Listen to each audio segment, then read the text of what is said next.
一点。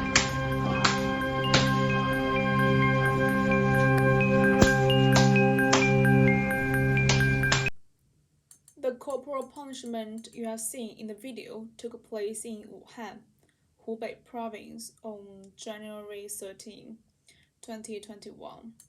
The pupils lined up and were hit with bamboo sleds by the teacher. This video has caused a lot of controversy on the internet. Some people think disciplinary education is an indispensable factor in the growth of students' talents, while some people think that is not advisable for such corporal punishment to do great harm to children's body and mind.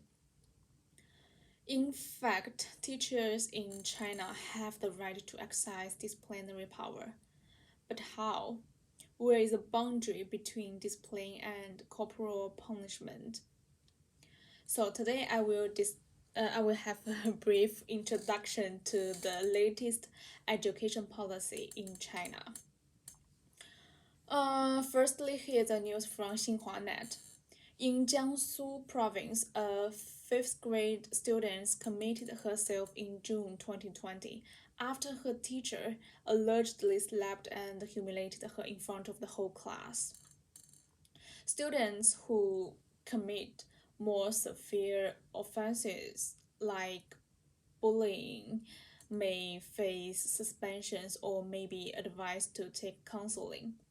Corporal punishment has remained outlawed in China since 1986, but its enforcement has been ridden with gaps, and many parents also don't perceive it as a problem big enough. As for the lack of public education resource in China, it has to lead to large classes.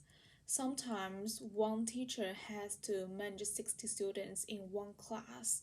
Some teachers have to use radical methods to regulate teacher behavior.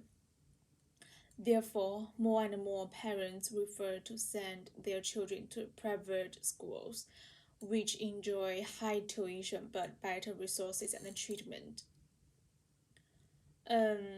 In many private schools, corporal punishment is also complained. One teacher said, at a time of increasing emphasis on respect and love for children, appropriate punishment is necessary, both from a standpoint of teachers and parents. For children, in addition to giving love and tolerance, appropriate punishment can make children clear about distinguishing the things right or wrong.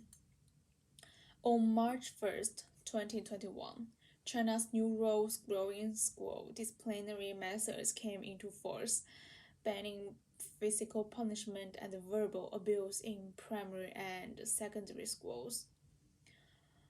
According to the child regulations announced by the Ministry of Education in December, educators are banned from carrying out discipline measures that would cause direct bodily discomfort to children. Other prohibited disciplinary measures include verbal abuse that may be detrimental to students' mental health, forcing pupils to stand still to take physically unpleasant positions for extended periods of time, and conferred types of punishment such as purposeful isolation. In addition to demarcating prohibited areas for teachers, the new regulations also clarified the conditions under which educations needed to intervene and introduced a three severe disciplinary regime. Students who commit small violations should only face modest consequence, such as having to offer oral or written apologize or do classroom duties according to the regulations. Children in elementary schools, as well as pupils in middle and high schools, face strict punishment for serious breaches, suspension from school, school counseling, and professional corrective sessions are all disciplinary possibilities.